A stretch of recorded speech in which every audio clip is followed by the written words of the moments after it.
Pelaku ruda paksa janda muda yang berusia 20 tahun di Kota Langsa hingga saat ini masih diperiksa oleh polisi. Pelaku diancam pasal 48 Kanun Aceh nomor 6 tahun 2014 tentang jinayat dengan ancaman hukuman cambuk di depan umum. Setelah melakukan ruda paksa terhadap janda muda di salah satu perkebunan sawit di Kota Langsa, AR warga Langsa akhirnya ditahan polisi.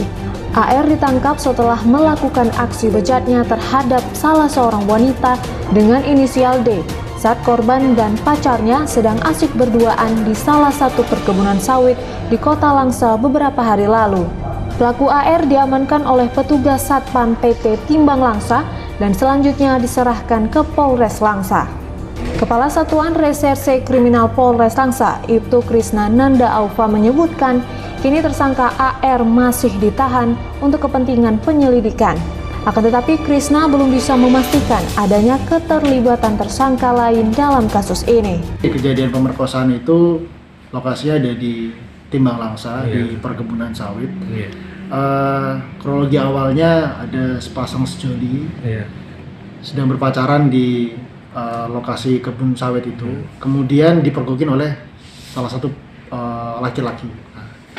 Laki-laki ini inisialnya adalah AR.